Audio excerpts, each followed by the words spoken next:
Friends, ನಾ doctor ಐಶ್ವರ್ಯ. ಇವತ್ತು ನಾನು ನಿಮ್ಗೆ ಈ ವಿಡಿಯೋ ಒಳಗಡೆ ಪ್ಲೆಸೆಂಟಲ್ ಅಬ್ನಾರ್ಮಲಿಟೀಸ್ ಬಗ್ಗೆ ತಿಳಿಸ್ಕೊಡ್ತೀನಿ. ಪ್ಲೆಸೆಂಟಲ್ ಡಿಸಾರ್ಡರ್ಸ್ ಯಾವ್ಯಾವ ಅಂದ್ರ placenta previa, placental abruption, placenta accreta, placental insufficiency ಮತ್ತು IUGR. ಈ ಪ್ಲೆಸೆಂಟಲ್ ಡಿಸಾರ್ಡರ್ಸ್ ನ ಹೇಗೆ ಡಯಾಗ್ನೋಸ್ ಮಾಡ್ತಾರಂದ್ರ ಬೈ USG ಇಂದ, MRI, ಡಾಪ್ಲರ್ ಇಂದ ಮತ್ತು ಫಿಟಲ್ ಮಾನಿಟರ್ ಇಂದ. ಫಸ್ಟ್ ಪ್ಲೆಸೆಂಟಾ ಪ್ರೀವಿಯಾ ಬಗ್ಗೆ ತಿಳ್ಕೊಳ್ಳೋಣ.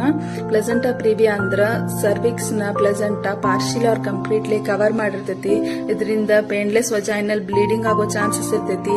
ಹಂಗೇನಾದ್ರೂ ಪ್ರೆಗ್ನೆಂಟ್ ಲೇಡಿಗೆ ಪ್ಲೆಸೆಂಟಾ ಪ್ರೀವಿಯಾ ಡಯಾಗ್ನೋಸ್ ಆದ್ರ ಬೆಡ್ ರೆಸ್ಟ್ ನೀಡ್ ಇರ್ತೈತಿ, ಹಾಸ್ಪಿಟಲೈಸೇಷನ್ ಆಗುವಂತ ಚಾನ್ಸಸ್ ಇರ್ತೈತಿ ಮತ್ತು ಅರ್ಲಿ ಡೆಲಿವರಿ ಮಾಡ್ಕೊಳ್ಳುವಂತ ಚಾನ್ಸಸ್ ಇರ್ತೈತಿ. Next placental abruption. Placental abruption ಅಂದ್ರ placenta completely separated from the uterus ಇಂದ ಸೆಪರೇಟ್ ಇರ್ತೈತಿ. ಅದಕ್ಕೋಸ್ಕರ ಪ್ಲೆಸೆಂಟಲ್ ಅಬ್ರಪ್ಷನ್ ಅಂತಾರೋ. ಇದ್ರೊಳಗಡೆ ಸೇವಿಯರ್ ಅಬ್ಡಾಮಿನಲ್ ಪೇನ್ ಇರ್ತೈತಿ, ವಜೈನಲ್ ಬ್ಲೀಡಿಂಗ್ ಇರ್ತೈತಿ.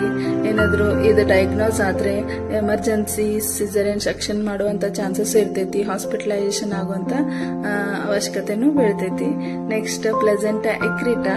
ಪ್ಲೆಸೆಂಟಾ ಎಕ್ರೀಟಾ ಅಂದ್ರೆ ಪ್ಲೆಸೆಂಟಾ ಅಬ್ನಾರ್ಮಲಿ ಯುಟರಸ್ ಗೆ ಅಟ್ಯಾಚ್ ಆಗಿರ್ತೈತಿ. ಅದಕ್ಕೆ ಪ್ಲೆಸೆಂಟಾ ಎಕ್ರೀಟಾ ಅಂತಾರ. ಇದ್ರೊಳಗೂ ಸಿವಿಯರ್ ಅಬ್ಡಾಮಿನಲ್ ಪೇನ್ ಇರ್ತೈತಿ, ವಜೈನಲ್ ಬ್ಲೀಡಿಂಗ್ ಇರ್ತೈತಿ. ಪ್ಲೆಸೆಂಟಾ ಎಕ್ರೀಟಾ ಡಯಾಗ್ನೋಸ್ ಏನಾದ್ರೂ ಆದ್ರೆ ಇಮಿಡಿಯೇಟ್ ಹಾಸ್ಪಿಟಲೈಸೇಷನ್ ಬೇಕಾಗ್ತೈತಿ. ಎಮರ್ಜೆನ್ಸಿ C-ಸೆಕ್ಷನ್ ಅಡ್ವೈಸ್ ಮಾಡಬಹುದು. Placental insufficiency.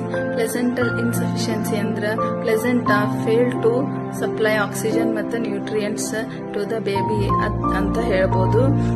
ಇದರಿಂದ ಬೇಬಿ ಗ್ರೋತ್ ರಿಸ್ಟ್ರಿಕ್ಷನ್ ಆಗುವಂತ ಚಾನ್ಸಸ್ ಇರ್ತೈತಿ. ಅರ್ಲಿ ಡೆಲಿವರಿ ಆಗುವಂತ ಚಾನ್ಸಸ್ ಇರ್ತೈತಿ. ಪ್ರೀ ಮ್ಯಾಚೂರ್ ಲೇಬರ್ ಆಗುವಂತ ಚಾನ್ಸಸ್ ಇರ್ತೈತಿ. Next condition IUGR, intrauterine growth restriction ಅಂತ ಹೇಳ್ತಾರೆ.